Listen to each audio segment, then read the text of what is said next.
Begin. Well, hello then everybody, and welcome to this event. I'm delighted to see so many people here today, and I hope that many more people are also able to access the recording. I'm delighted to have the authors of our latest Association of Law Teachers publication with us today to talk more about the work they've done on decolonising the curriculum at Durham Law School. This is the second in our series of online open access publications, which really are focusing on topics that are of great interest to legal educators.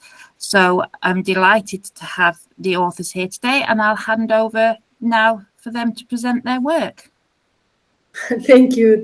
And I thought it was fitting that since this is a publication of the Association of Law Teachers that you have the first word, since you are the one hosting us.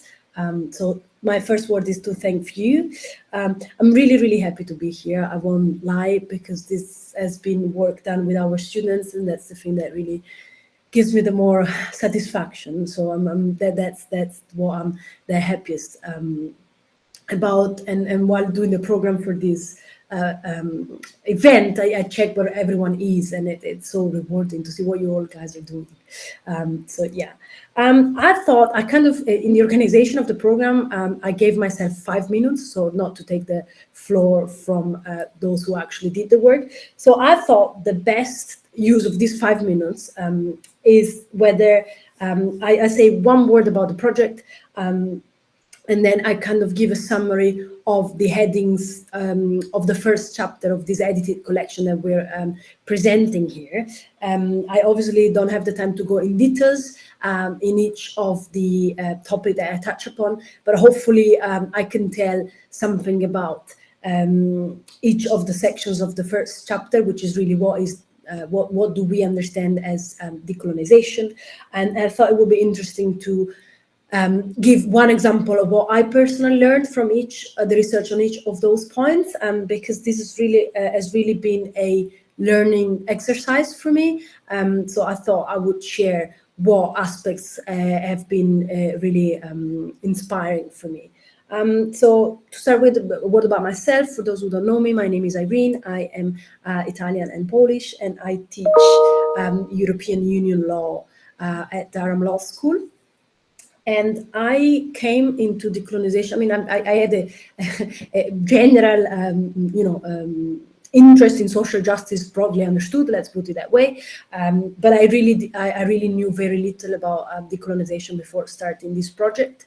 And I think through this research, I'm by far not an expert in any way, but I did learn a lot. So that's something that I really want to share with you today. The project, very quickly, it's an edited collection. So it's really a collaborative endeavor. Each chapter of this edited collection has been co-authored by members of staff and students at different level, master students, undergraduate students. So I really want to stress is the result of everybody put their input. It's really not just people adding names. It was really, I learned from the students.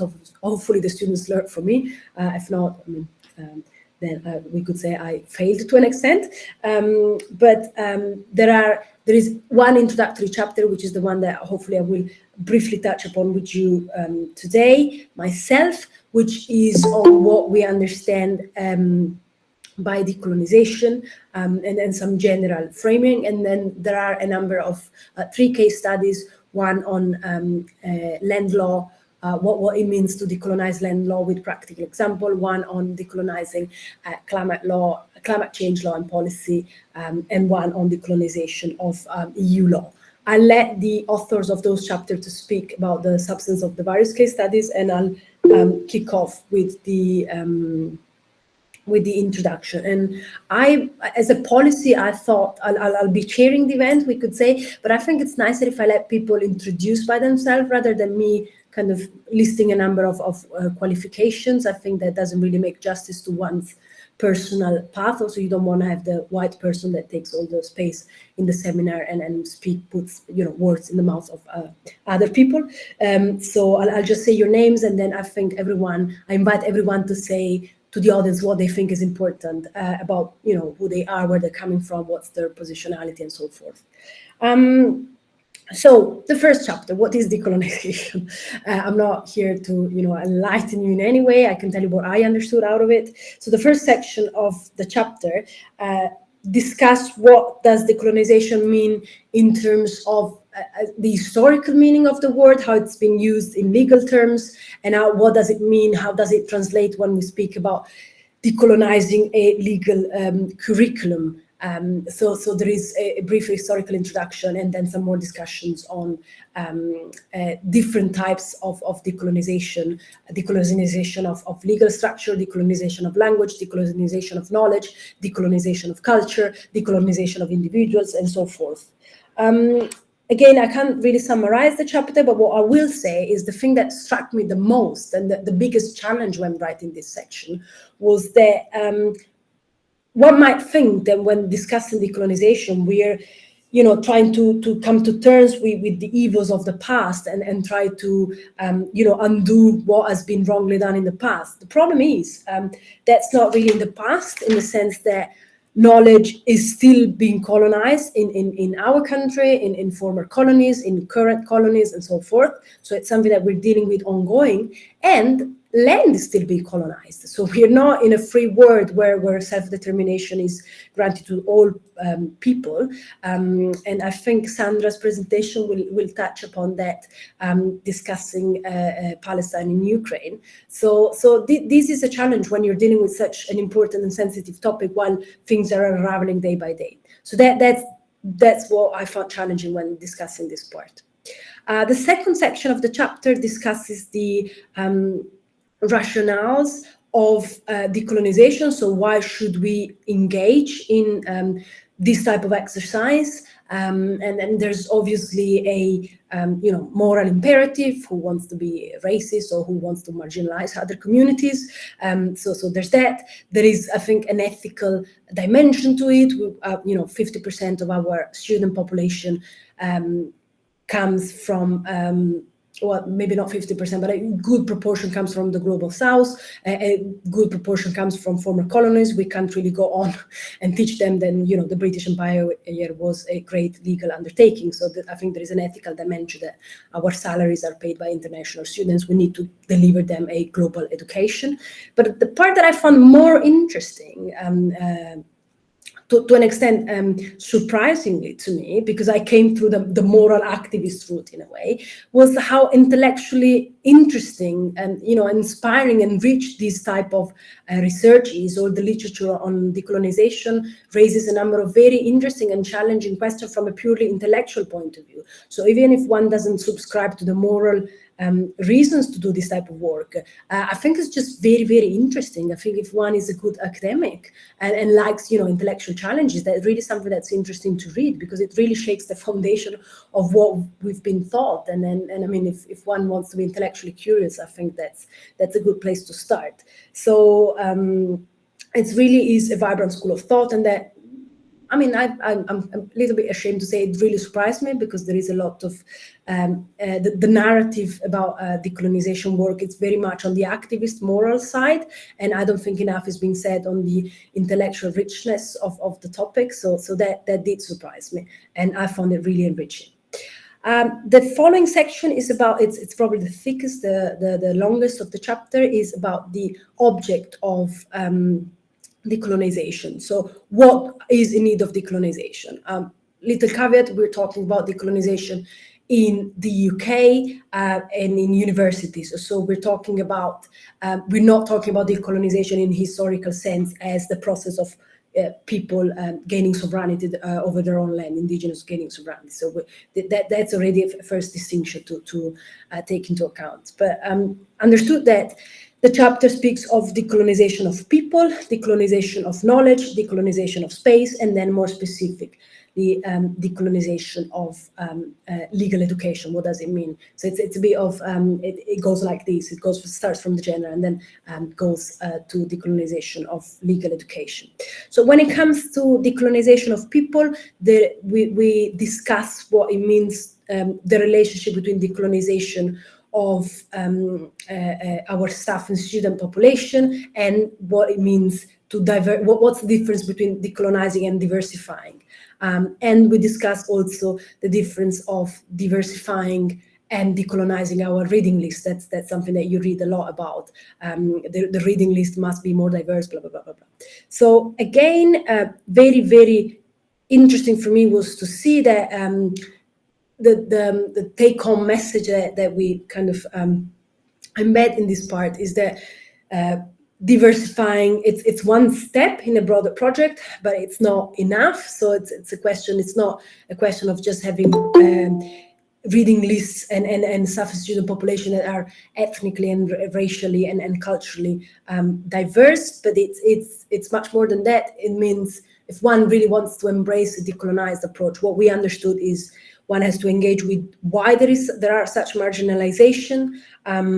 One has to engage. It's not just only if one focuses on the hiring and the student admission phase. It's not only about. It doesn't stop there in the sense that you might have a number of diversity hired. This is an expression I really hate, but then it's not about that. It's also about creating a culture in which everyone feels supported. So it doesn't stop at the admission stage. But most importantly, and this kind of goes back to the point of this being a very intellectually rich school of thought, this requires to contextualize how we understand the concept of meritocracy and contextualize how we understand the context of academic judgment. So that the point I really took home, it was that, widening participation initiative and having a more diverse student and staff population. It's not about having an exception to meritocracy in favor of a more EDI-inspired process. It's to re-understand how we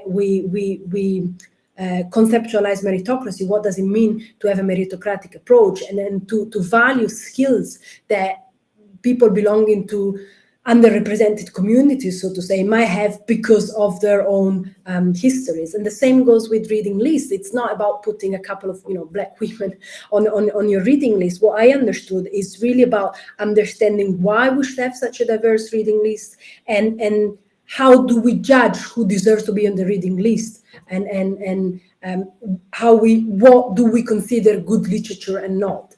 So that I have to say this was one of the most interesting part to write. Second bit was decolonization of knowledge, which again, very vast topic. What does it mean to decolonize knowledge? I would really summarize it, because I'm way beyond my 5 minutes, as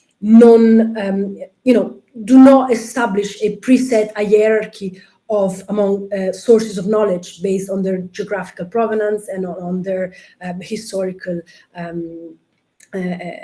place, and so forth. So I will just make an example that gives you a sense of how much I've grown intellectually thanks to this work. So I wrote my own monograph on how as a PhD student, on how the Enlightenment, on how the EU works and policies in criminal justice matters should follow an Enlightenment values paradigm. And little did I know is that the Enlightenment is apparently a very controversial period where this hierarchization of knowledge started to take place, and it's where the roots of racist approach to knowledge started. So now every time I go back to that work, I have to put a footnote. I can't redo my whole argument, but I always have to caveat and say, well, I appreciate there is a different story to that. So that how much my understanding has been put into question. Lastly, we speak about decolonization of spaces.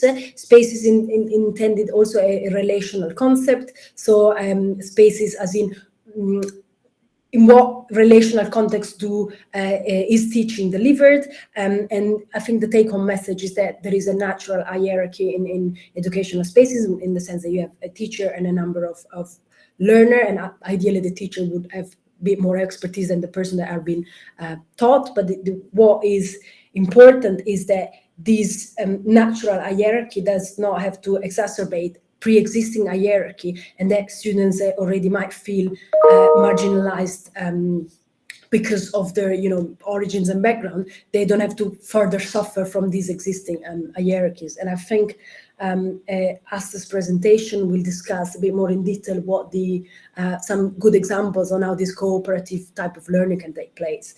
And I have to say, well, the students might correct me if I'm wrong, but I really feel this project was collaborative in that sense. And I remember when we were having the Decolonization Network group, that it was Morgan that came up with, I don't know what you were Googling, but you came up with the first article that we used on the EU law and colonialism paper. And I remember Nart saying something else about the third world approach to international law. And I had no idea about these things. And I learned from you guys. So it worked out for me. Hopefully you took something out of it as well. But I thought this was a very good example of how we kind of work together. And lastly, two little final points. I think the hardest part is to decolonize oneself, because sadly, we are all part of our upbringing, and then we're a result of where we come from. So that can't really be changed. Is just a process that one has to constantly work on. And I found myself the other day talking to a friend, and we were discussing this hideous age index, this citation index thing. And then I was saying, well, I have a lot, mine is very high, but it's just because I got a lot of citation from Kazakh PhD student, which is obviously not as good as an Harvard Law tenured professor. And then I told myself, this is a very Western-centric approach. Why should a US scholar count more than a Kazakh PhD student? So you see, it's ongoing. And even when you think you've published a good book, then you still have to kind of work on yourself. And I have to say, Eileen, who's a dear friend, she really kept me on my toes in that respect. So I'm really grateful. This is more in general what we discussed in the first chapter, what is decolonization, what is decolonization in higher education. We're just, as lawyers, we're just left with one problem. What does it mean to decolonize the teaching of law? Because whether we like it or not, we have to teach our students the law of the land, whether it's a law that it's the result of power forces that marginalize community, it's a legacy of colonialism and all you want, but they need to know. I mean, we can advocate for the law to be changed, but that's the law we need to teach them. So the question is how to do that. I suppose, and maybe Laura can correct me, in other disciplines, there is a bit more freedom in choosing the sources that we look at. But with law, we don't have that freedom in that sense. So the answer I came up with is that the main thing, our main responsibility to our students is to teach them that the law is not a neutral instrument. It's the result of power forces, and that has a diverse impact on our societies. And that if they understand that, I think we've done a decent job. So that's where I stop. Apologies for having taken too much time. I see Petra has joined us, unless I am mistaken. So I know you have very little time, Petra. You have been one of the academic on the development of this internship. You have led the internship on climate change law and policy. So do you want to jump in now? Do you have time to share your experience with us, or would you like me to go ahead and you let me know when you're happy to intervene? I've got time. It's fine. Thank you so much. Sorry for being late. I can be here for nearly an hour. So excellent. We're really grateful. So I'll leave the floor to you. And as I said, I'll let everyone introduce themselves because I don't want to put my words in other people's mouth. So I'll let you go ahead. Thank you so much for joining.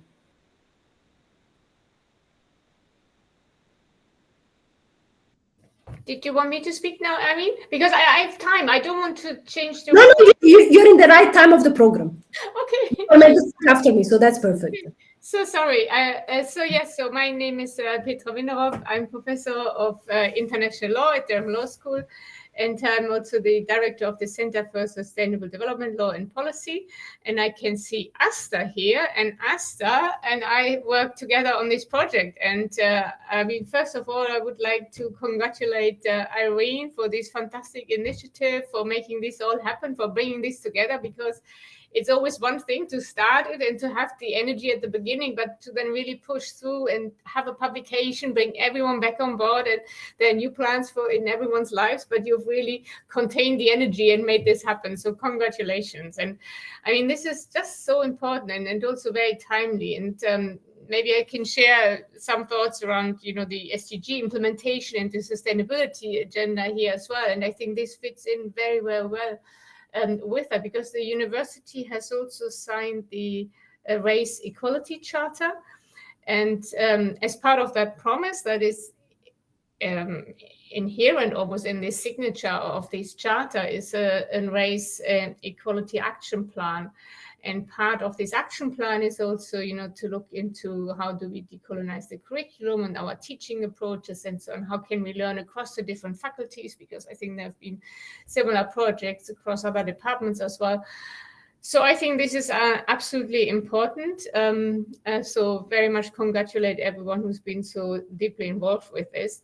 And then I would like to add a caveat here, because I think, and that was also something I very much learned from Asta actually in the interaction we had around the work we have undertaken, I will come to that in a second, is that I think we can probably never do it quite right. So it almost feels like as long as we are doing it in a way from the outside, we can only facilitate and start the conversation and then hope that others who may be very well placed or have their own experiences with these situations hopefully can come in and correct us and challenge us, and thereby we can get into more depth of what this is all about. And that is true, you know, for some of these issues that we have addressed in the work we've undertaken for this curriculum or for this module in particular. So I know, Irene, you wanted me to say a few words about the project that was the concrete on climate change law and policy. Yeah. So when so there was the opportunity in the law school to apply for an internship role and to have an intern working with the module leader on the module on climate change law and policy, which was a new module at that point. Actually, it didn't exist. So I thought this is an ideal time. We are not introducing some additional perspectives, but we are trying to develop the whole module content that was at least a theory with this decolonizing the curriculum approach in mind. And this is when Asta and I started this journey together, and we were thinking about how can we ensure that we are not just adding some additional elements to the reading agenda into the questions. And I will actually ask Asta to come in a second to explain exactly what she's done, because she provided a methodology of what she did exactly and how she included reading and questions and perspectives for each seminar, because I think we are still teaching it in that way, you know, again this year, the module, but it is very, very difficult to go through the whole substance of the course and at the same time providing all the different perspectives, because there are so many more. There are also indigenous people there. There are other aspects and also other scientific aspects and other ways of generating science and knowledge on climate change that we should also, and in equal measure, really bring into the course. So it is a balancing act, because we also want students to be able to have the conversations that are still seen as the mainstream conversations. So how do we ensure that they can be part of that conversation, but really bring in these more critical thinking about the whole curriculum? I will hand over to you, Asta, because you've really done amazing work on this. Brilliant, thank you, and it's lovely to see everyone again. Hi, I am Asta, as was mentioned, Asta Sangavi, and I contributed to the climate change law and policy chapter in this booklet. I think, I don't know if I can share my presentation, is that okay? Let me see. I think there is present. Can you see the slides there? Yes. Okay, brilliant. I'm not sure if I'll be able to see myself, so yes. But yes, so thank you again for everyone for being here and for celebrating the publication of this booklet. I'm really grateful for the opportunity to be able to share my experience. helping out with this chapter, it was certainly one of the highlights of my undergraduate experience. And so, yes, as stated, I'm just going to briefly introduce myself and then contextualize decolonizing the curriculum work in the context of climate law and policy, and then just briefly outline the process of putting this chapter together. So first of all, I'm Asta Singhavi. I'm a second generation Indian immigrant to the UK. At the time of doing the Decolonizing the Curriculum internship, which is in the second year of my undergraduate at Durham Law School, my entire educational life had taken place in the UK. And the internship was actually my first opportunity for a really deep, long-term engagement in decolonial thought and study within the UK system. And I came to understand decolonization in the educational context as this practice of solidarity, which problematizes the ways in which colonialism has historically shaped, and as Irene mentioned, continues to shape the ways in which we acquire, value, and distribute knowledge. And so I'm going to jump straight into climate law and policy. And so in parallel with the increasingly severe and complex state of the climate, which is especially problematic for people who have previously been colonized, climate knowledge is in much greater demand. And as Petra mentioned, that's why the Durham Climate Change Law and Policy module was introduced just back in 2023, I think, to empower students to meet this demand for knowledge. Sorry, I've gone too fast. But a risk does exist that the teaching and learning of climate change law and policy will over-rely on narratives that have historically served to inferiorize Indigenous climate knowledge and governance practices. And in contrast, a decolonial teaching and learning of climate law and policy emphasizes the value of Indigenous and otherwise formerly colonized peoples and their knowledge forms in climate governance. And a decolonial teaching also, very importantly, exposes the continued role that colonialism and colonial rationale plays in the development and implementation of climate governance instruments.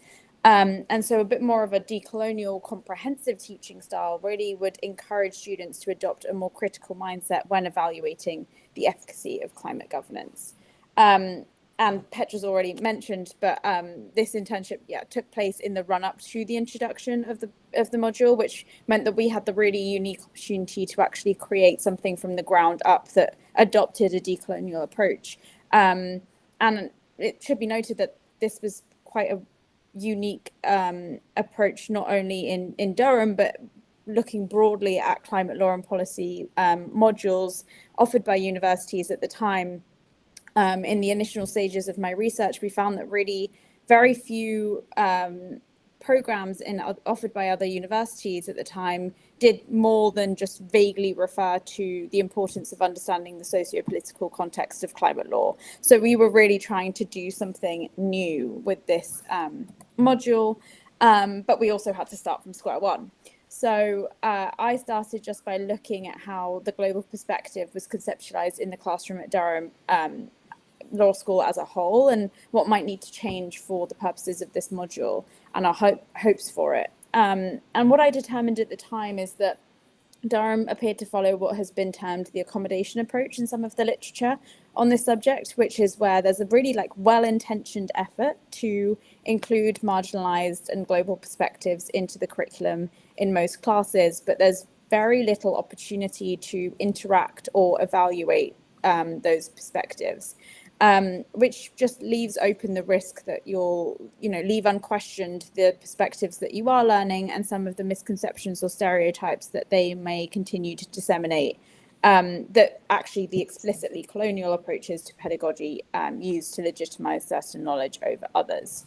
So to distill down a very long process of research and collaboration with Petra, we used Gurminder Bambra's deconstruct, reconnect, reconstruct approach and kind of adapted it to move towards a decolonial pedagogy. And so firstly, we determined that we needed to deconstruct the Western objective norm in the teaching of climate law and policy.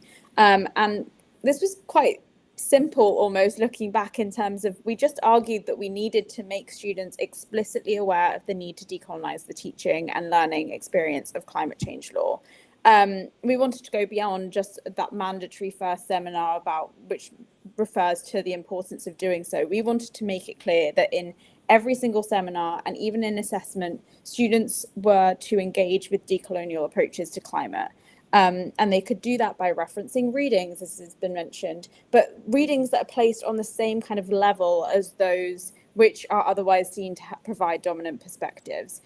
And these readings could really draw out the silent or marginally present in those dominant perspectives on climate law and policy. So, for example, this is just a snapshot of one of the seminar lists in the module guide, but you can see highlighted some of the reading that is placed on the same level as the core reading list and it might include a different perspective to the dominant works, and then some other pieces which are on the secondary reading list.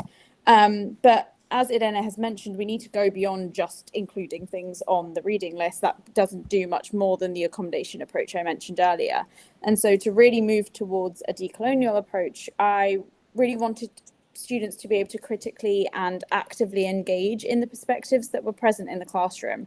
And to balance that with not overburdening them with more readings or allowing a few students to dominate a conversation, we proposed that students were assigned as presenters and respondents for small group seminar discussion on a rotating basis, and therefore could really critically consult and debate the diverse literature they had access to, or do the same through a larger group debate. So as you can see here in the module guide, the seminar is now almost constructed towards that student-led debate as opposed to it just merely being supplementary. And I'll just give you a second to read this through. And yeah, as you can see highlighted in red, there's that real need for students, mandatory need for students to compare and contrast the perspectives of the authors, both those who are traditionally marginalized in these conversations, but also the dominant works that they otherwise might not really question in terms of positionality. And then the second step we had was reconstructing the critical. So by alerting students to the critical value of diverse perspectives, we really hope to undo the institutional attitude that, as I mentioned, those marginalized perspectives are only ever supplementary to the content of a module. And this attitude is something that became quite clear through the student feedback processes that we conducted at the time, and that you can see pictured on the screen. So although it's clear from the pie chart that most students had an appetite for more group learning and seminar discussion looking beyond the exam content, a significant portion still felt that peer learning, especially when grounded in discussion of varied perspectives, was unhelpful, and they just wanted to focus on exam topics in their seminars. And I actually thought this was quite remarkable because we hadn't even introduced the module yet, and climate law is very piecemeal, it's very complex, and so it's obviously so grounded in socio-political relevance that it was an interesting institutional attitude that had just simply been applied to the topic of climate law without very much, I would say, experience-based thinking from students, I would say. And so what we wanted to do was tackle this broader issue of realizing that students needed to reconstruct their understanding of what was valuable or exam topic worthy learning. And that really came down to, as Irene mentioned in her introduction, reconstructing what students understood to be valuable knowledge in every stage of their learning experience. So we had to emphasize that the profile of a knowledge source and its value cannot be detached, and that should come through in examination processes. We had to make clear that considering the profile of a knowledge source, whether an academic source or a legal instrument, was necessary for the critical analysis that students are constantly told at Durham Law School is key to their exam success. And in order to really institutionalize this process of reconstructing, we needed to create a classroom environment that supports student-led knowledge generation and debate. And so we included some recommendations in our chapter aiming at transforming the classroom into a site of democratic conversation. So, for example, although students should ensure that students don't miss out, teachers should ensure that students don't miss out on the crucial substantive knowledge that they are required to know for any kind of practice of climate law. They should also inform their own understandings of what they're presenting as a dominant knowledge source. So, you know, emphasizing that these marginalized perspectives, they themselves see as really important for students to be able to take forward. And I also noted in a supplementary recommendation that this should apply to decisions around the content and grading of assessments. So again, like informing what is understood as critical analysis, even from the teacher level, as something that involves looking at the provenance of knowledge sources. And throughout this whole process, in order to make it truly student-led, we wanted students to have the opportunity to provide their detailed feedback on this teaching style and be consulted to co-produce any revisions made to the module guide. I could talk about this forever, but I hope this has been an interesting snapshot of some of the work that we did and the research that we were able to conduct with the help of lots of very patient students and post-colonial, decolonial legal scholars. And I'm really looking forward to hearing from my peers and for more discussion on this topic. But I will stop sharing my screen now. And hopefully that was interesting for everyone. Thank you, Asta. It was really, really brilliant. I really enjoyed it. I think the point you make about the assessment, it's crucial. That sends a strong message about what we value as relevant knowledge. I think that's a key, take-home message for everybody. Thank you so much. We'll leave the questions for the end. Now, I'd like to give the floor to Sandra, if you're with us, that has co-authored the chapter on land law. Sandra, are you able to join us? Yeah, I was. Well, I am. Hi. There you go. Hi, nice, Sandra. Nice to see you again. As for the other, I'll let you introduce yourself and manage, your presentation in the way you prefer. Thank you so much for joining us. Hi, everyone. It's really nice to see so many familiar faces. My name is Sandra Mageni. I was a student at Durham. I did my undergraduate there. And I'm from Kenya, so I'm now back in Kenya, but I'm so glad that Irena pushed this project so much further than I think I ever thought it would go. And now I get to kind of meet you guys again, being published as a booklet and just, seeing our work kind of go out into the masses like we always hoped it would. So in that way, my very first thank you is to Irena. And then Chris, I don't think is here, and neither is Summer, but Chris was our supervisor. He had taught us land law, and Summer is my co-author. And I think both of them did such a good job. And Chris especially was such a good supervisor, because the very first thing he told us in our first meeting was that to be decolonial, you have to kind of go where and find people who would not be in traditional academia and who wouldn't have access to the kind of things you're used to seeing when you're trying to find, the good sources, the ones that are very credible. And you just kind of have to shirk everything that you've learned in the traditional system and go and find people who are talking about this kind of work. And I think that is an approach that I love and that was so freeing, especially when you're looking at something like land law, which people find very dry and maybe don't even see what you could change about it because it's so strict and it's a mandatory module. Yeah, so thank you to Chris, even though he's not here. And thank you to Summer. And I hope I can, kind of give you guys a presentation of not so much what our paper ended up being, but more so the thinking that was around it.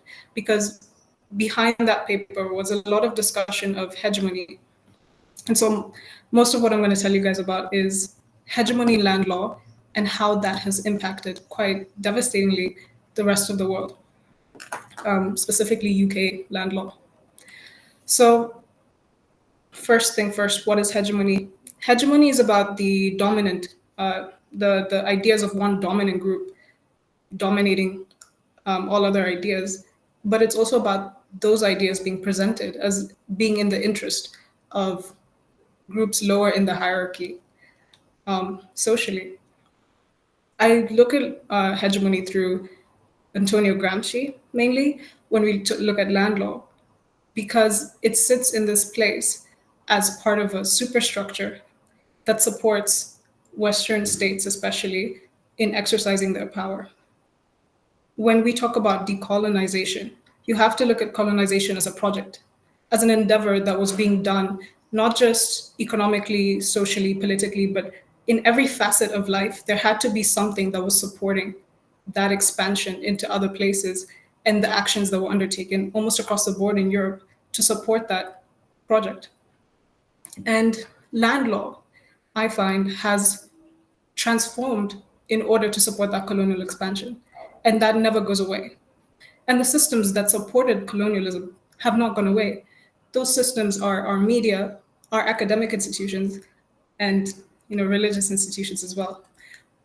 For our purposes, we're looking at, of course, the academic side of it. And so the question we asked ourselves is, what is the role of colonialism in land law? And that has been extensively covered in the paper. The second part I want to talk about more is, what is the impact of that colonial land law in the global South? How does the UK shape law in the global South? Because it does.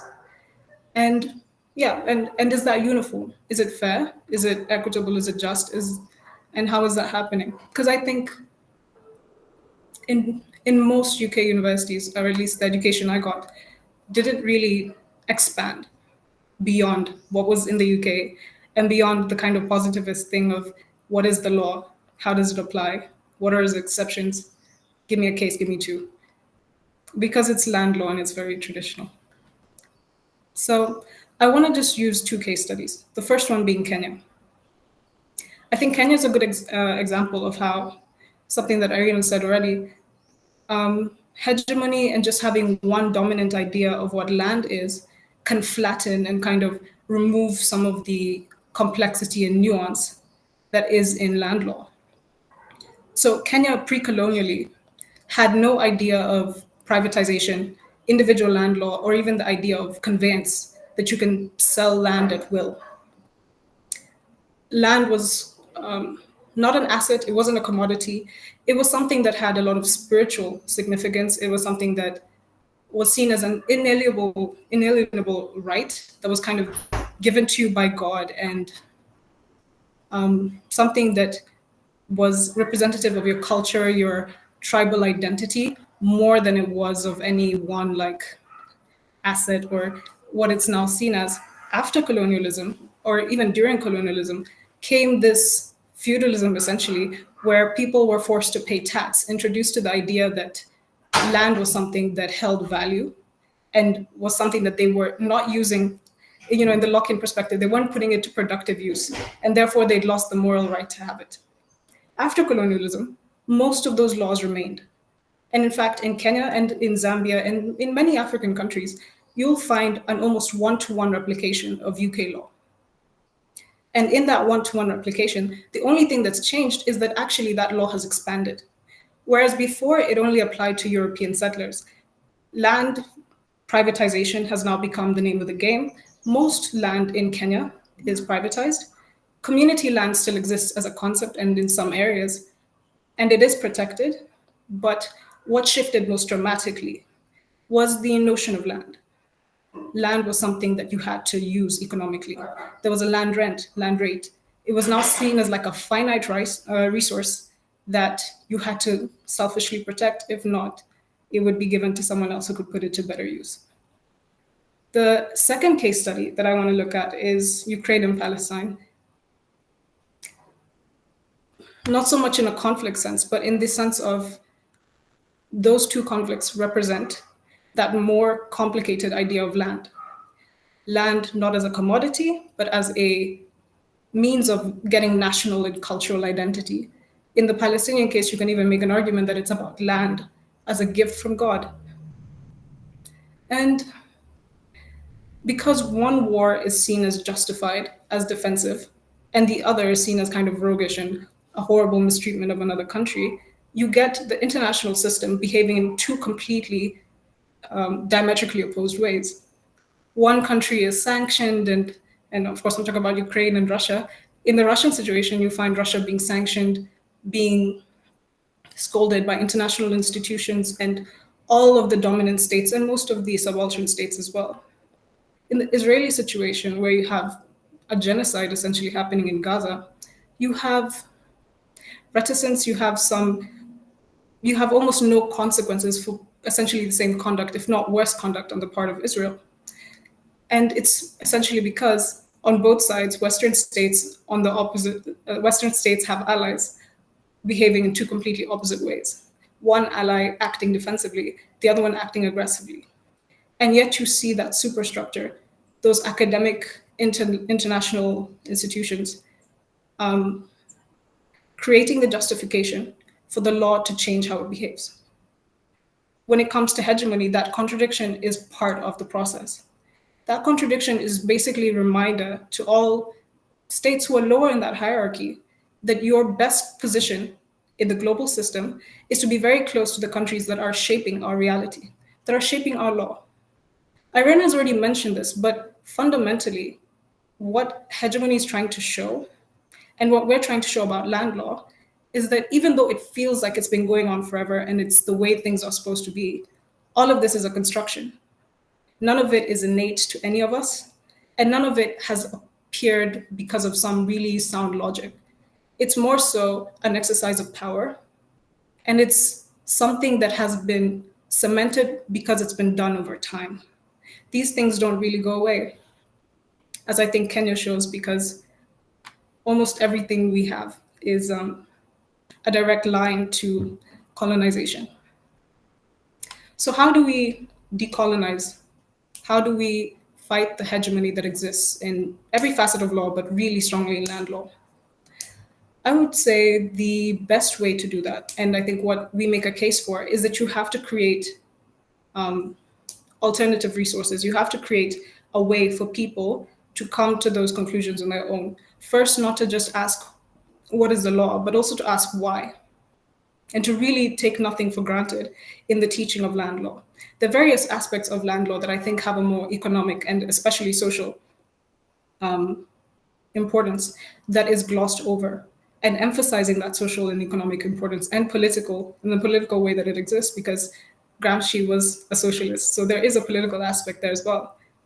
Looking at those aspects of land law, not just seeing it as a commodity, looking at the rights that we should have and why we don't have them when it comes to land.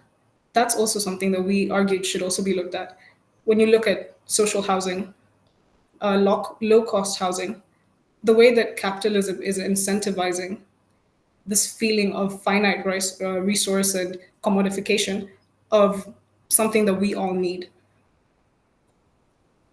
And then just looking at our short-term, long-term recommendations, what I think we were trying to understand, what we were trying to break down essentially, was the hierarchy that exists in our teaching.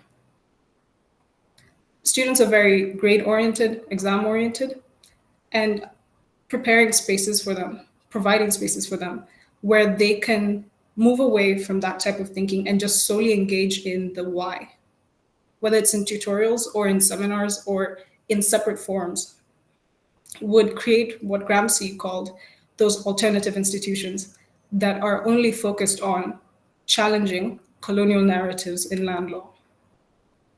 I think, just to end, that this work is still very urgent. It's still so prominent. And I think it's even more prominent when you read it and then you look at the world around you, to how these institutions behave and how everyone is just kind of primed to give that taught answer and that taught response when things occur.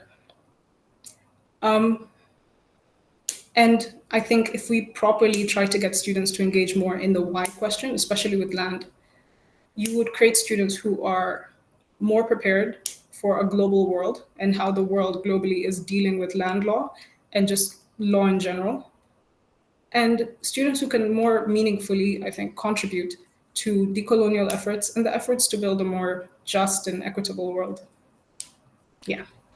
So Summer and I are, when we finish this work, we're super excited to see how land law itself, the module, could change, and whether it could change to make space and make room for native arguments, for communal land, for all those arguments that I brought up. And I hope it does. And I have so much faith in the people who are trying so hard to do those things in traditional academia, and all the students who I see who are still so passionate about that. And yeah, I'll still be a part of this space, and I'm super excited for this. Thank you, Sandra. This was brilliant. It's you did a good job, and your students are better than you. So I remember when we were interviewing a scholar from Kenya, and then you told me, "Oh, this is what I thought law school would be." And then I kind of want to reciprocate, say that this is what I thought law school would be. And I wrote my high school dissertation project on Gramsci, who's the founder of the Italian Communist Party. So I'm very, very impressed by your knowledge and the depth of your analysis. Too bad Summer couldn't be here, but I think you did a great job in making justice to the work of the three of you. I think we have our last chapter, which is the one that's dearest to my heart because it's in my area. And I have to say, I'll let Morgan and Art speak in a moment, but what I did was very unethical. They weren't intern in the project, but they were so motivated and so eager to participate that I said, well, you know what? Just join. You're not going to be paid because the money has run out, but I promise we'll get a publication out of it. And I wanted to keep my word. You guys did an incredible work. And it's one area in which you always ask the question, why would you think about globalizing EU law? It's a regional system. And why would you? So I'm really glad that now, thanks to you guys, I have an answer to give.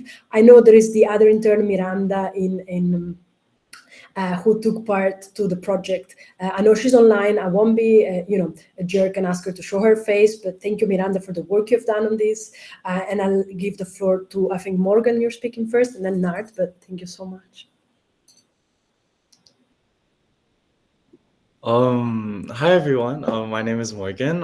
Thank you, Rene, for both the opportunity to do this and also the invite for today. To today's event. It's really nice to see familiar faces again, as many have said, and I also hope I'm not the only one who, one of those who physically left Durham to have felt a sense of nostalgia upon further reflection of our work from our Durham days. And so to introduce myself, as an international student, my interest in decolonization is deeply rooted in my background, as I'm originally Chinese Malaysian, growing up, however, mostly in Canada, both regions of which are influenced by British colonial history. And so from this, I gained quite a multicultural perspective, driving my current focus on international financial law and regulation, especially as I observe how legislative frameworks in many developing economies often mirror Western examples. These nations are in a sort of legal catch-up game, I like to say, where the global South is typically the half trying to align their political and regulatory structures with those of the global North. And so today I want to share some insights from the survey regarding perceptions of EU law in the context of globalization, decolonization, and Brexit. And so from the responses, you can see that there are two main views. On one hand, several participants believe that since the course is focused on EU law, a global understanding can be achieved relatively easily. That is so because their expectation is that EU law should primarily retain its identity as what it is, EU law. And so they argue that while globalization is important, the core tenets of EU law should remain unchanged. However, there's also a significant portion of respondents who expressed concerns about the Eurocentric nature of the EU law module. They noted that the heavy emphasis on Brexit often overshadows broader international perspectives. However, we see another conflict here where the aforementioned participants may appreciate more space in the curriculum allocated to more local developments. And so because the majority of course content pertains only to EU member states, these students felt ill-equipped to discuss the global impacts of EU law. And so the limited coverage of the EU's interactions with non-EU countries and international organizations fails to provide a comprehensive understanding of how EU law functions in a global context. And so this feedback highlights an important gap. While the EU is inherently Eurocentric, there remains a strong desire among students, many of whom come from diverse backgrounds, to learn about how the EU compares to or interacts with other multinational organizations. And so, but to better illustrate this, an example I'd like to draw upon is from my dissertation focusing on ASEAN, the Association of Southeast Asian Nations consisting of 10 Southeast Asian countries that aim for regional cooperation. And so what's unique here that I found is that legislative cohesion within ASEAN is often hampered by the predominance of soft law, that is, legal instruments that lack precision and enforcement. And so since its inception in 1976, ASEAN has upheld the principle of national sovereignty, which has led to agreements characterized by vague language and minimal obligations. And so this soft law approach can hinder effective implementation as member states diverge in how they enact and enforce ASEAN agreements. In contrast, however, in the EU's regulatory framework, it embodies more of a rules-based regime here. EU law provides clear, binding regulations that apply uniformly across all member states, where general applicability of regulations in all member states of the EU, for example, brings about instruments of material legislation with direct application and effect on member states, which is a unique binding characteristic that distinguishes the EU from ordinary international law. And so this consistency within the EU framework fosters legal clarity, stability, and predictability, at least more so than ASEAN. And so these are qualities that are often found absent in the ASEAN context. And so by comparing these two organizations here as I have today, we can see the value of a more structured approach to regional integration and also the value in better understanding these two multinational organizations via the difference between the two structures and how the structures came about and for what reasons. And so, which can enhance students' understandings of both local and international legal frameworks. And so in conclusion, the survey results and the comparison between ASEAN and EU underscore the importance of incorporating a global perspective in EU law modules. And so as we strive to understand the complexities of designing legal curricula, it is crucial to appreciate how regional frameworks influence and interact with one another. And so this understanding not only enriches our academic discourse, but also prepares each one of us, students, academics alike, to navigate the increasingly interconnected world of law. And so thank you for your attention, everybody. And now I'd like to hand it off to Nart. Thank you for that, Morgan. I'll take over briefly on myself. First of all, thank you everyone for being here, and thank you to all my peers and our professors for realizing this very important project. I'm currently in my last year of my master's in the Geneva Graduate Institute. So at the heart of international Geneva, I just wanted to highlight how topical decolonization of law here is, and how, as I write my personal master's thesis on the decolonization of international investment arbitration, just thank you to Professor Anna for leading the pathway, I would say, to my relationship with decolonization and the law. To apply the theory that Morgan has mentioned, I just want to give an example of what we talked about in our chapter about migration, EU migration policies. As Professor Irene mentioned, the student's perspective towards EU law is often limited to an understanding of the EU as a regional system, but it is way broader than that in the way that it interacts with the rest of the world. So with care not to compare or diminish any catastrophes, a comparison would be the treatment of Ukrainian migrants versus migrants arriving from the Mediterranean following the Syrian crisis around 2014-15. This was a very jarring observation that a lot of scholars made about the differentiated treatment or differentiated application of EU law. And it goes to show to students and to faculty both how EU law is not a self-contained regional system, and it interacts with international and colonial aspects together. This is very topical at the Institute as well, where I'm studying at the moment. So it just goes to show what Sandra mentioned about preparing students for a wider context of a global competitive education. It is important for students to learn this, and as Asta said, not just to learn it from the reading list or from what we read for each week, but to critically engage with the literature. For example, we mentioned in page 68 how this could be spread out throughout the curriculum, from ranging from the introduction and history of EU law that we had, to EU fundamental rights, to EU external and internal policies, and as well as the second year elective course that we have called EU internal market. I would just like to also mention briefly the importance of extracurricular activities that engage students in this discussion. For example, the way me and many of the people here were introduced to the decolonization of EU law or this migrant crisis was through the annual debate of the Durham European Legal Institute. And the way we learned about that was through faculty. It is important for faculty to highlight the importance and the way that students can engage with the work through extracurricular activities as well. All in all, that is the gist of the EU chapter, and with that, I hand over back to Professor Irena.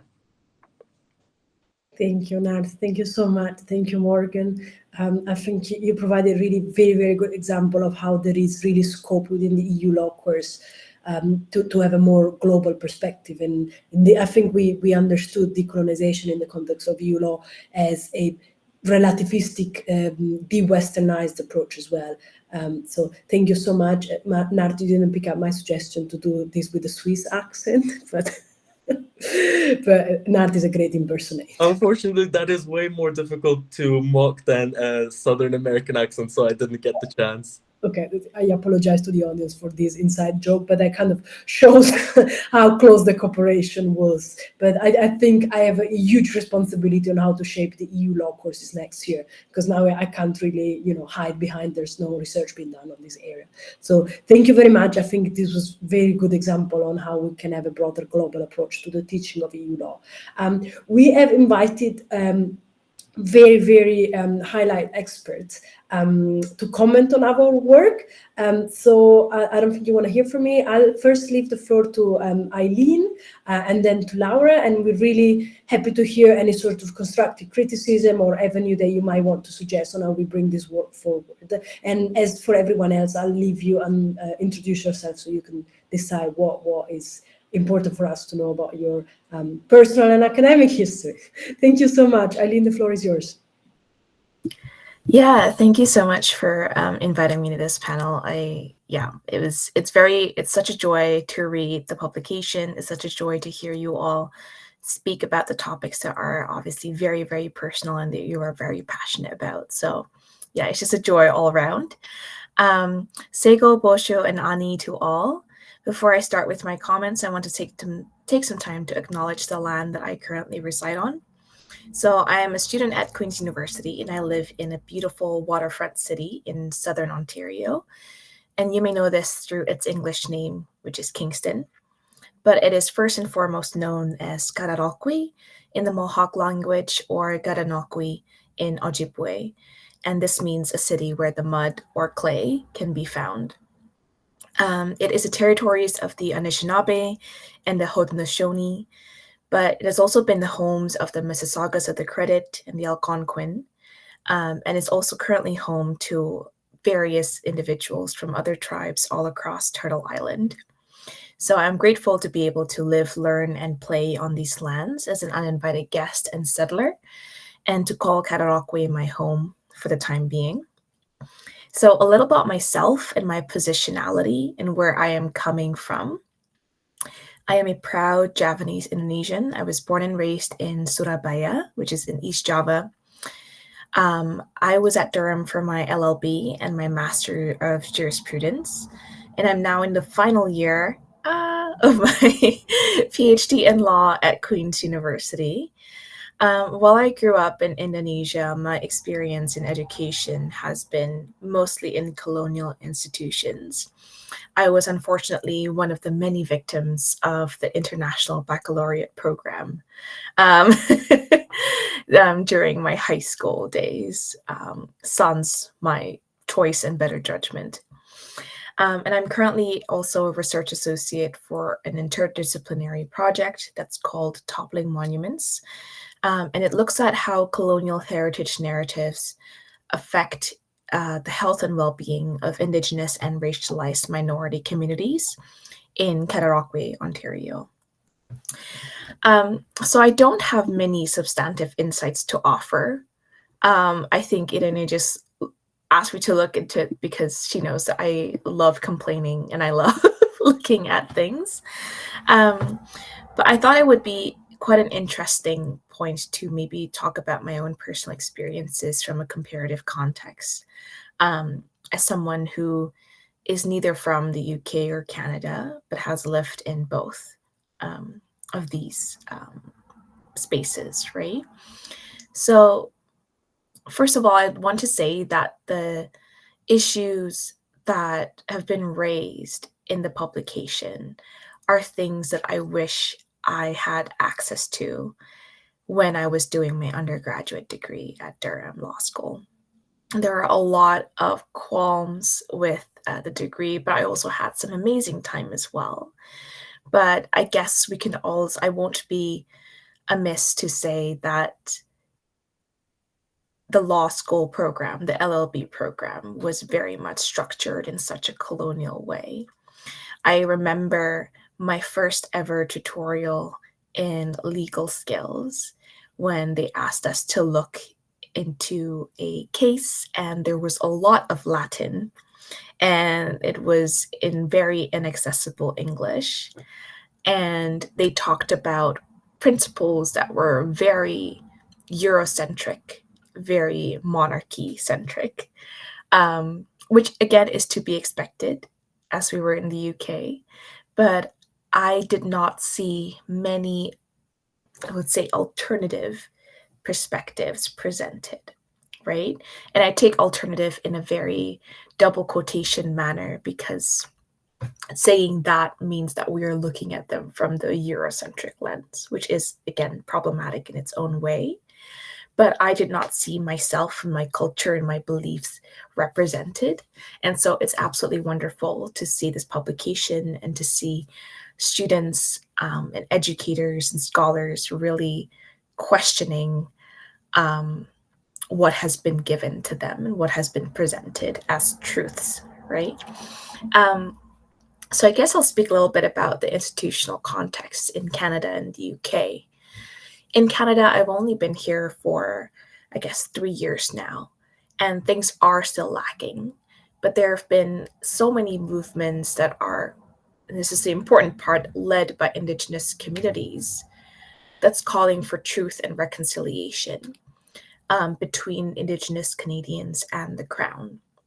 And the Crown and the government of Canada they've broadly, I guess, responded to this, but that was only after the activism and the work of these wonderful Indigenous communities. And it wasn't like colonialism is such a long ago past here. I think Irene mentioned as well that colonialism still exists right now in our everyday lives. It's basically baked into the legal systems and the social systems and the political systems. The last residential school in Canada, which, if you're not familiar, it's a Catholic and, I guess, colonial-based school that took Indigenous children away from their families and culture and often did not return them. Where did they go? They were killed and buried in unmarked graves. And the last residential school actually only closed in 1996, which isn't actually that long ago. And this is just to signify that there is a lot that still needs to be done and that there's a lot that needs still to be reckoned with. But through my observations thus far, it seems that decolonizing legal education and the self seems to be a lot harder when you are in the UK i.e. the epicenter or origins of colonialism itself. Okay, and not that I personally had experiences with that. I'm Indonesian, so my colonialism-centric feud is with Japan and the Netherlands. It's not with England. But when we talk about our obligations as law students and as law teachers in law school settings, we're just teaching and learning the law of the land, right? But what happens when that land itself is the epicenter of colonialism? And I think this is really what we are trying to reckon with, and what this publication is really trying to reckon with as well. And I am very pleased to know that in the publication, there's a lot of mention not only about decolonization, but also about diversification, right? And so throughout my experience as the RA, I have been able to speak to amazing community leaders from Indigenous and racialized minority groups.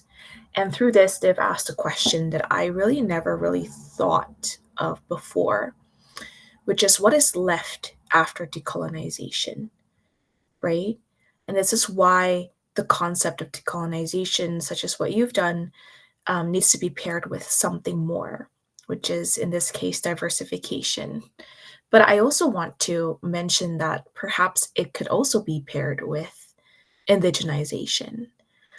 So within that as well, you have diversity, equity, inclusion, the classic EDI trifecta that's always present in every university or higher education setting.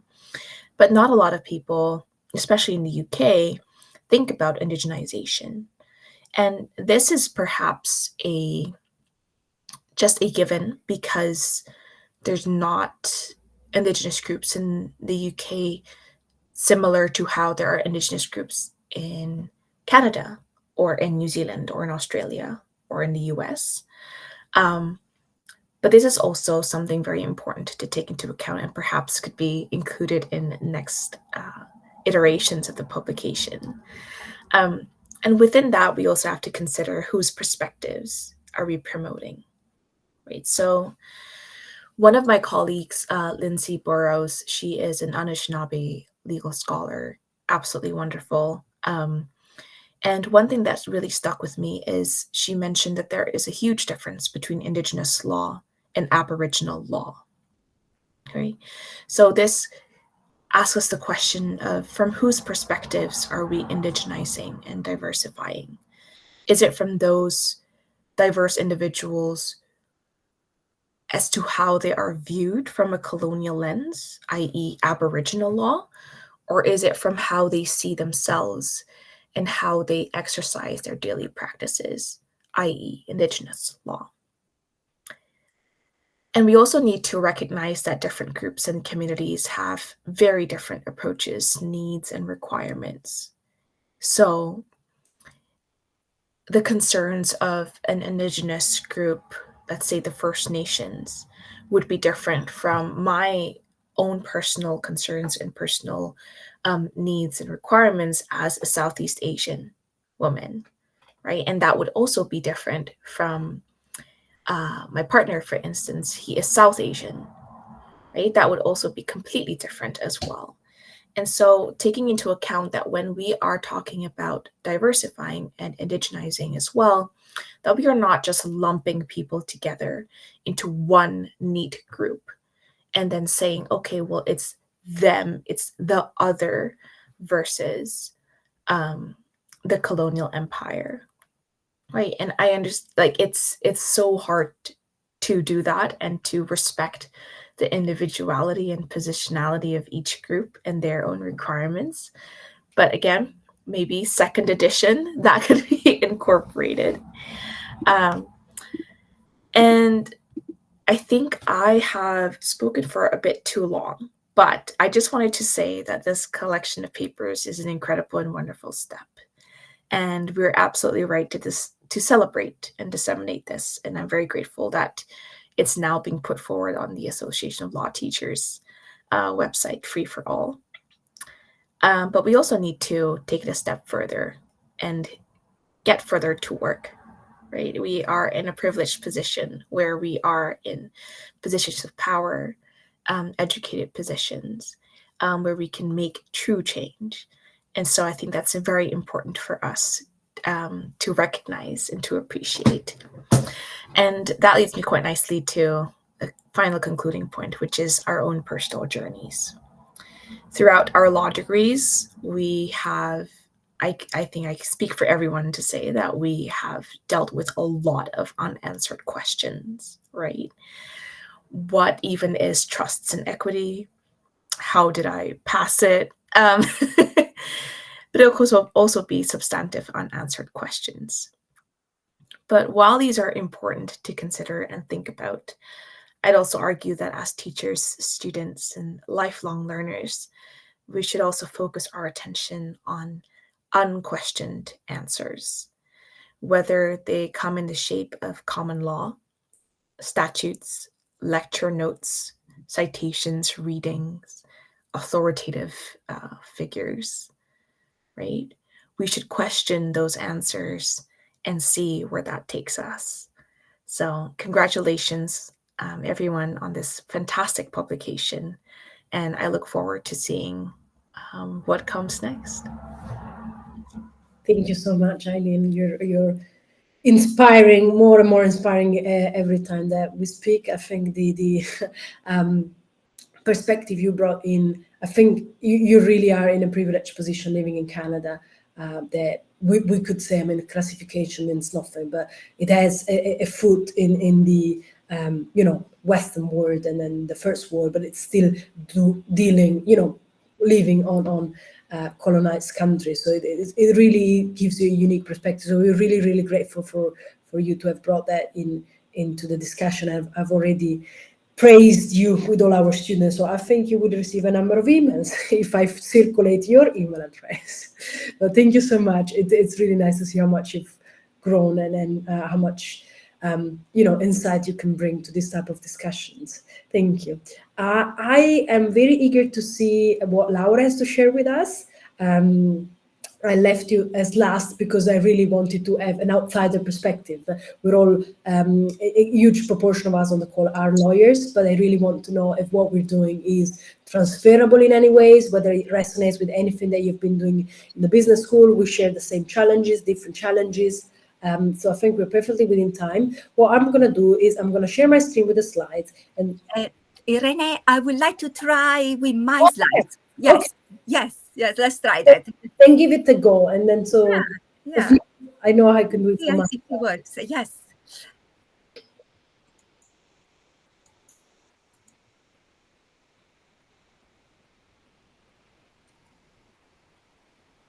Can you see anything?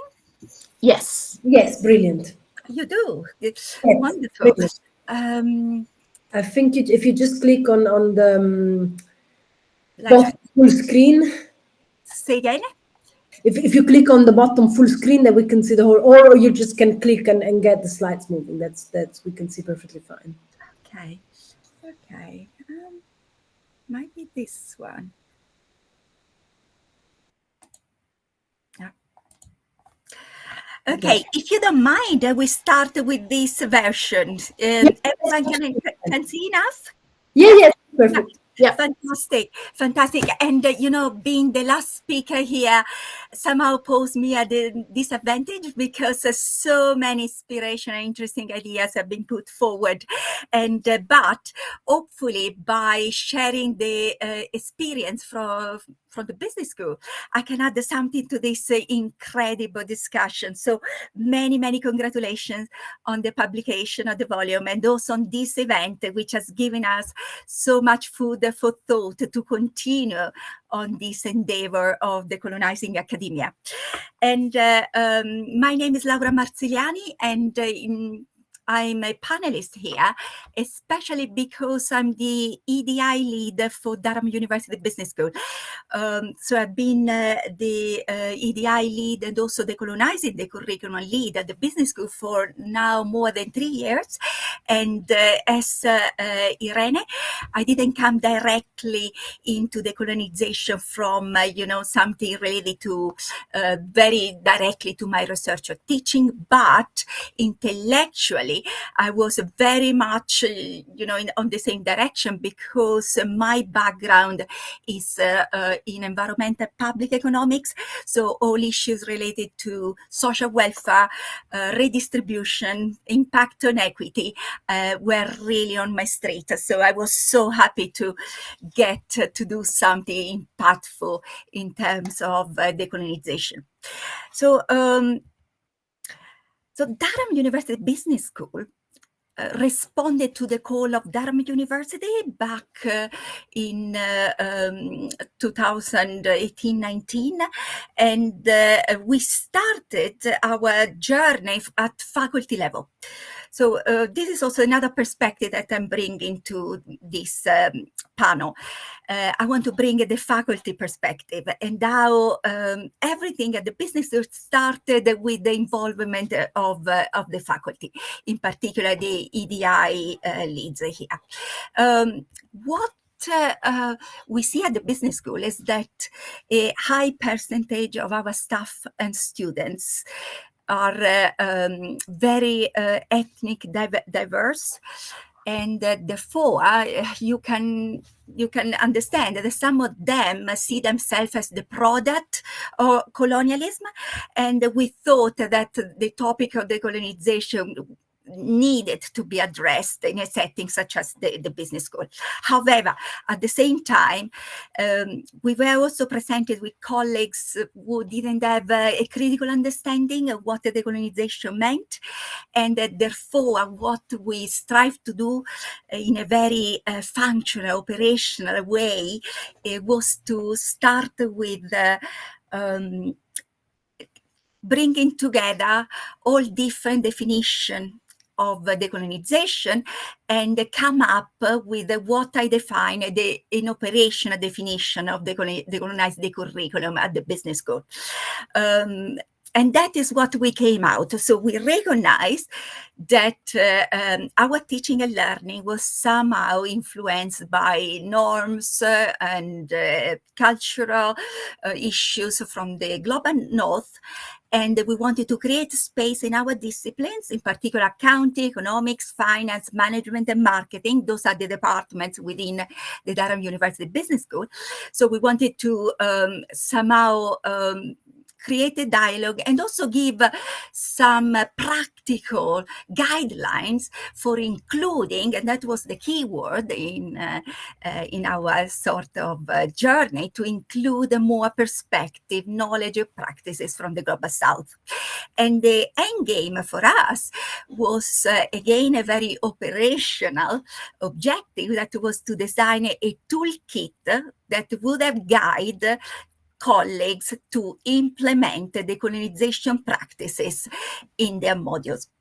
And if you don't mind, I'm going to, yes, this is how our journey panned down at the Faculty of Business. So we had several phases. The first one, foundation, and then we collected evidence in phase 2. In phase 3, we audited a few modules, what we call the pilot modules, and also, very interestingly, we also made an audit of research activities. So we, through the draw, we were able to get lots of information about the research output of our staff, and then we were able to see different aspects which were important for decolonization.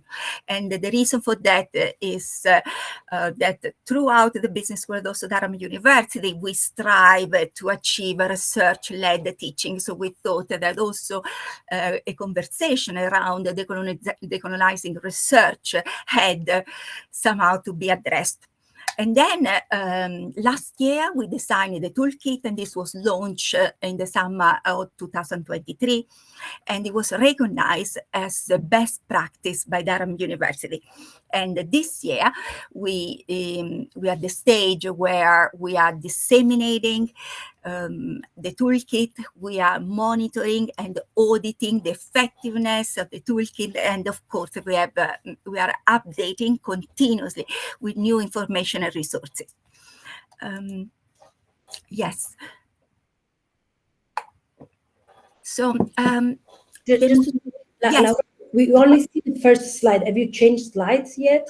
Oh, I did. Okay. Or then we just see the first slide.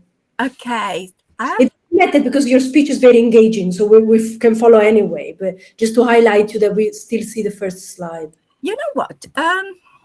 What about if I stop? Like this, we see now we are on the 5th slide. Perfectly. Okay, so I will continue as such then. Yes, I'm very sorry for this technical problem. Yes, so while designing the toolkit, we realized from different means such as surveys and focus groups that some ethnic minority groups at Durham University Business School, in particular the Afro-Caribbean students, felt detached from our curriculum. We also realized that student view on decolonization were what we call polarized, and some were extremely in favor of introducing decolonization practices into our curriculum, while others saw that as a distraction from learning the tools of their trade, the ones that they were supposed to use in the market, in the financial market, for example, in businesses, and so on.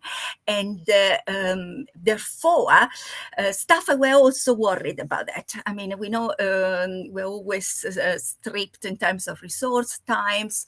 So we decided, after lots of conversation with all sorts of stakeholders, that we wanted to introduce a proportioned approach to decolonizing the curriculum. And of course, there were challenges and opportunities in relation to that. We had to establish a consensus on priority. We had to give lots of evidence why we needed to do so. Benchmarking with other, department faculties was extremely important. And something that we noticed very, very quickly is that we had to use an appropriate sensitive language when we wanted to communicate with students and staff. The opportunities, of course, were incredible, and Irene, you already pointed it out that all conversation around the decolonization is very intellectual stimulating, and give rise to innovation in teaching and learning, and perhaps more importantly, can make a societal impact. So this was very much what we wanted to achieve. And can you see the next slide right now? It's Irene? Yes. Yes, exactly. So, so we provided then lots of evidence to justify all work that we wanted to do, and as I said, from student questionnaires, staff consultation, audits, and especially from our brilliant students, interns research, we were able to gather some insights that would guide the realization of the toolkit. So in particular, we realized that at Durham Business School, many modules were already incorporating decolonizing the curriculum themes, which was good news. And on the other hand, we saw that those were not visible to students. So we had somehow to enhance their visibility so that the student could recognize that those were themes that were closely linked to the decolonization agenda. More on that later on. And another thing that we realized that Durham University Business School was doing very well on raising issues associated to global north, global south divide, but what was not, I would say, adequately explored were issues of race and ethnicity. And when it comes to that, there was a lack of what I would call application to Africa, to the African economy, African business, and way of manage, and so on and so forth. So that was a lack, and this was something that students from the Afro-Caribbean background were very keen on, the fact that we would include more teams related to Africa. What I want to say is that in our disciplines, there is somehow what they call a market discipline effects. So the way the students respond to decolonization, also the way the staff respond to the decolonization, we have seen it was very much influenced by what the market is actually wants, what the rhetoric in the market is. Think about the City of London, businesses and so on, and also about the field research and the disciplines. So there is somehow a tendency to be vocational, to learn, as I said, the tools of trade, and there is very little space and time to undertake some critical analysis. So the trend that we were seeing from the students and the staff, in our opinion, reflected very much what was outside of Durham University, outside of academia. It reflected very much market forces and also the trends in our disciplines. And this is something we want to discuss a little bit more, perhaps later on. And yes, once we have reflected upon all these issues, we're able to realize the toolkit. And this here you can see, can you see the slides about, sorry, about the website, our website. So this is how the toolkit looks like on SharePoint. You see, it's a collection of resources, videos, slides, and here you see lots of resources, both from Durham University and also external to Durham universities. Yes, and as I said at the beginning, we had to communicate the merit and the function of the toolkit very clearly to all our staff. And for this, yes, everything was uploaded on SharePoint, and we wanted to make sure that our colleagues were realizing that perhaps they've already used some of the tools that we were proposing, and maybe they didn't realize. So this was the time for reflection. And we also wanted to reassure them that there was not a single model for decolonizing the curriculum. It very much was based, as is very clear from your publication, and also it's very clear with the decolonization strategy at Durham University, that is very much up to the innovation and creativity of the single instructor and also module teams. And again, we were going some diagnostic, some practical tools to make our colleagues to realize that they needed to decolonize their modules. And yes, these are the diagnostic that we were proposing to our colleagues based on the literature on decolonization. And here you can see the tools finally. So these are all very consistent with what is contained in your publication. Again, introduce diverse perspective, diverse context, introduce topics related to race and ethnicity, introduce topics related to global south, global north, including Africa, make space for a diversity of references, and another important issues, also make space for lecturers of different race and ethnicities, including guest lectures. So this was also very important for the business schools to highlight. And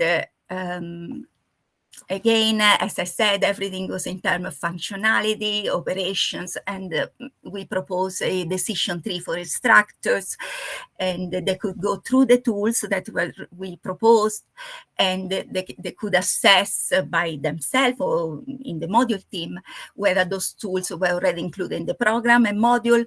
If yes, we wanted them to reflect upon whether these tools needed to be highlighted. It might be in the syllabus, and we propose maybe a logo to put next to the decolonization themes. You remember that one of the problems we were having was that the themes on decolonization, which were already into the modules, were not recognized by the students as decolonizing the curriculum, and therefore visibility needed to be addressed. We proposed this logo, EDI at DABS. If these tools were not included, we're asking colleagues whether they could be introduced instead. We also left space for those modules.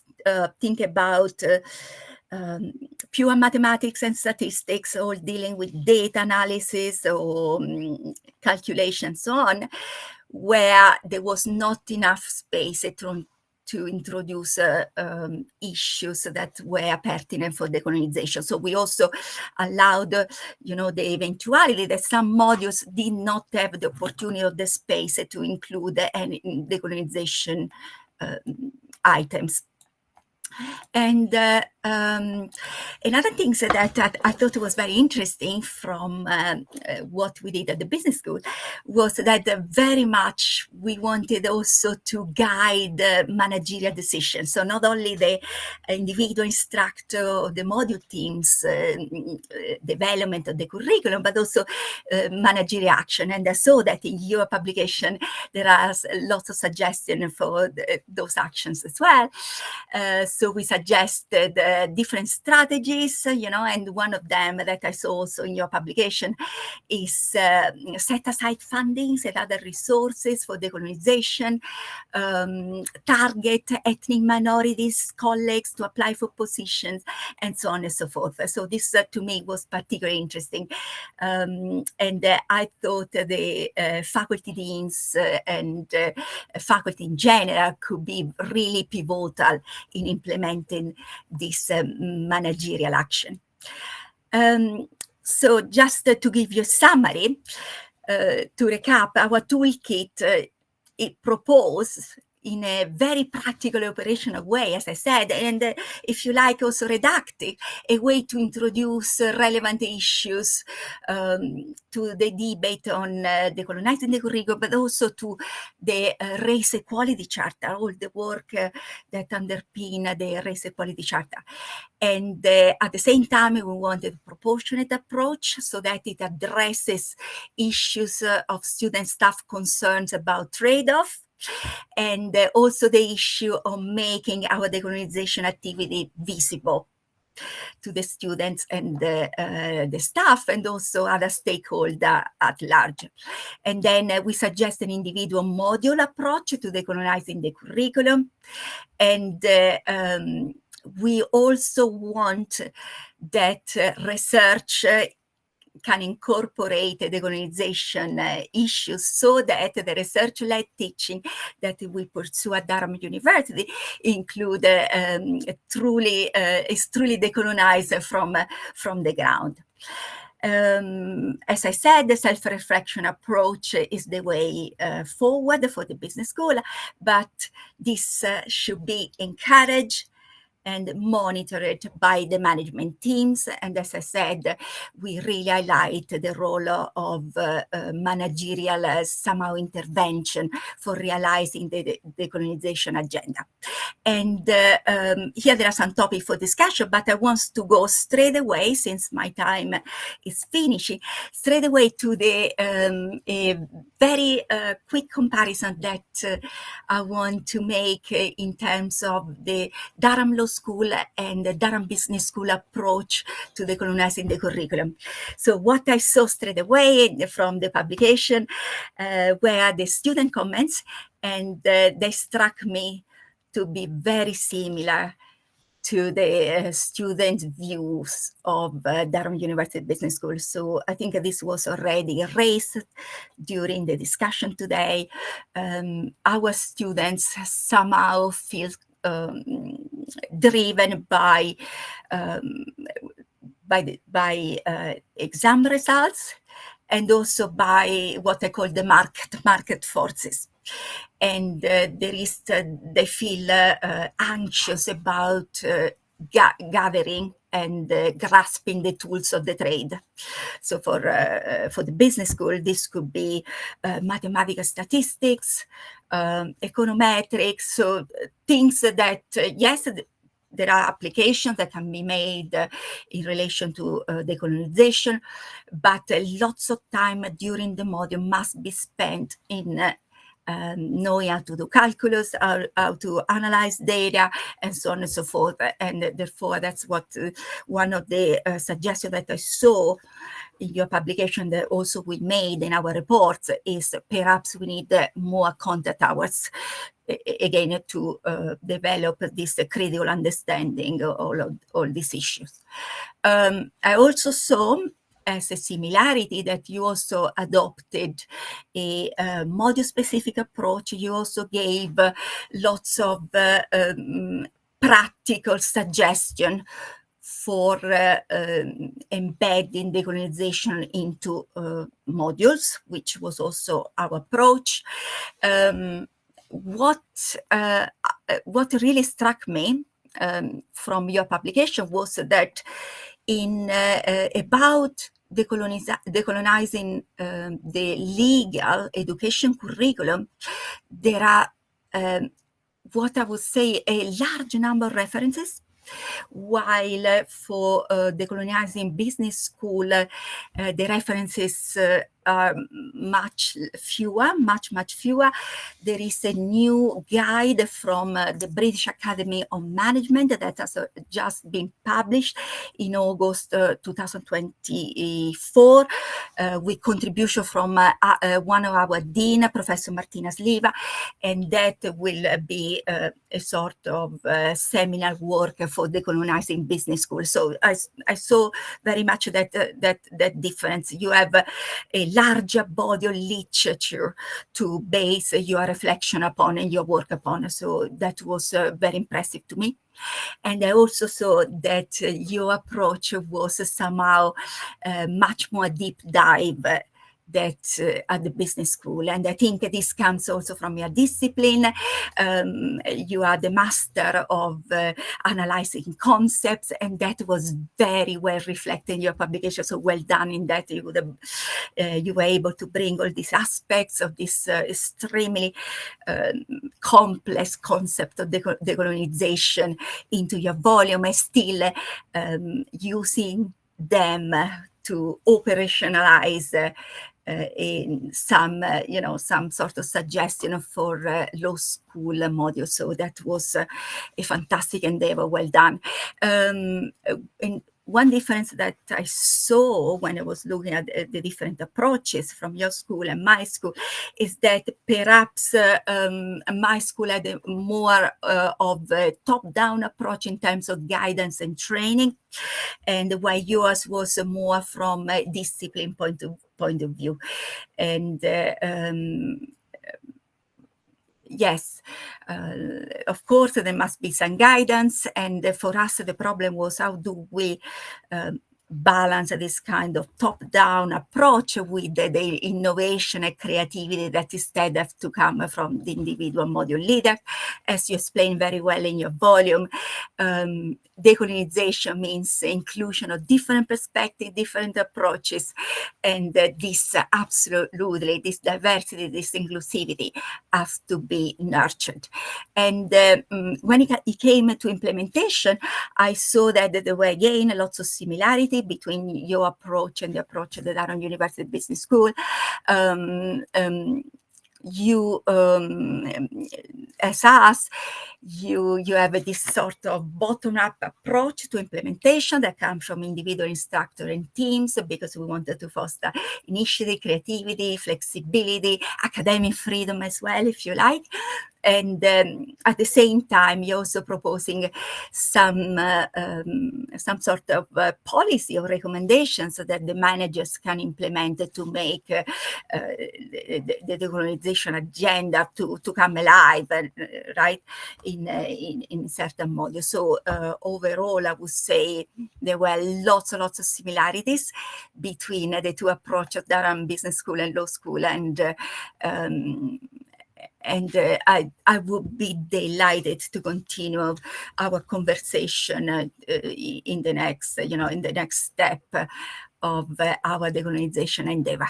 And on this, I close my intervention, and I thank you for your attention and interest. Thank you. Thank you so much, Laura. This was really, really, really inspiring. I think there's so much more work that we need to do at the law school. So you've really done really, really amazing job in that sense. I'll shut down my email because you keep hearing the beep of my emails. Sorry.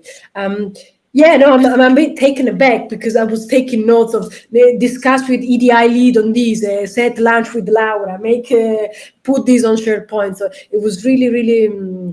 I appreciate what you're saying, that maybe we had a more of a conceptual approach to the discipline, but it's also due to my approach to things, in the sense that if I don't think I have the theory cleared out, then I don't go to the next step. So it's guilty as charged in that sense. I think this is important, but it's also extremely important to have to operationalize.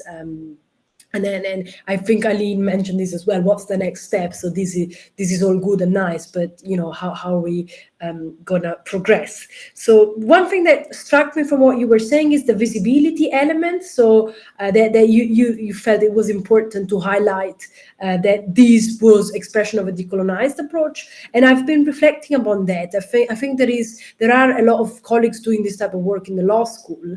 I think we need to pull resources and make it more visible. But at the same time, I wonder if that can also backfire, in the sense that it shouldn't be about, look, this is what we're doing. Ideally, it would be something that informs the whole, educational experience. So that's something that I'll definitely reflect upon. I'll just mention that I know the School of Mathematics, I don't know how it's called, they've done a really good job on decolonization as well. So there must be something that can be decolonized about numbers as well. So I thought that was that was interesting.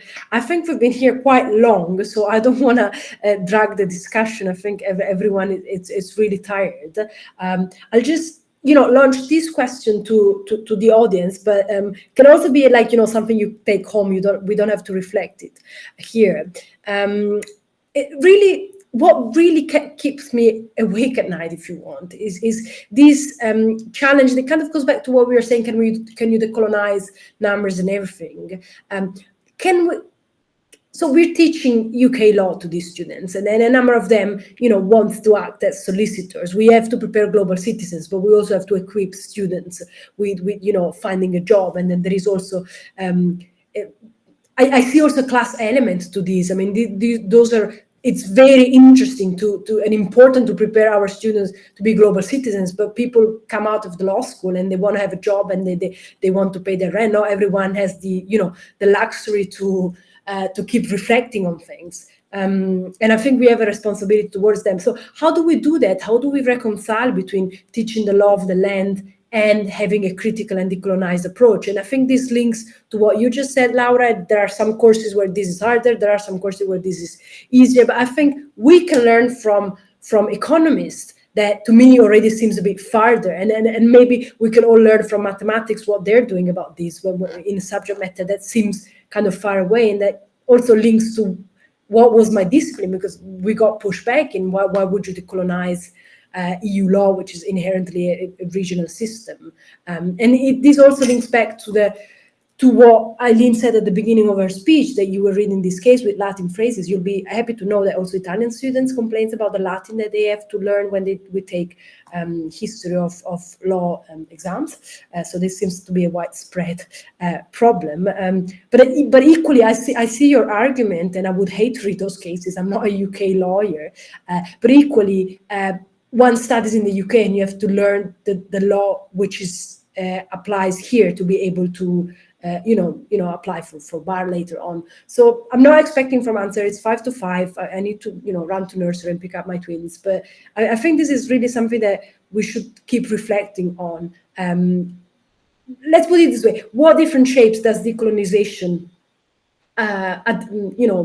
embraces depending on what we're dealing with, and how can we cooperate in defining transversal answers to this kind of general question. So that would be what I would leave you with. If someone has something, has the answer straight away, I'm happy to give them the floor. If not, I'm also happy to let everyone go home, and I don't want to get everyone hyper tired. Emma, also, if you want to have a final word about the Association of Law Teachers that has been our host and to which we are extremely grateful, because it really has provided, has shown a real commitment to this type of work, in the sense that this was not a self-evident publication to place. It's not something that we could have easily published with a paper-based conventional publisher. So I think that also shows strong commitment to this type of agenda, and we're really grateful. So really credits to the Association of Law Teachers. So unless someone has some groundbreaking answer to provide to me now, maybe I'll leave the last word to Emma to conclude our wonderful event.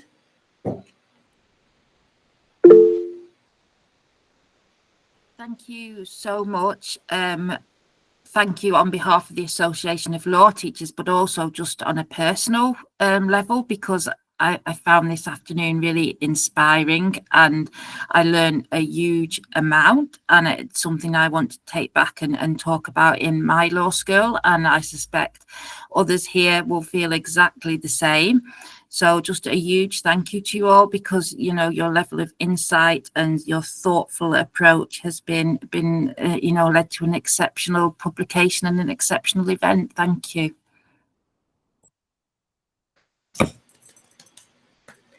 Thank you, Emma. Thank you, everyone. Thank you, my former students. Come and visit me. I have a picture of some of you, but Eileen and Asta and Sandra are missing on my wall. So do come and see me. Thank you, everyone, so much.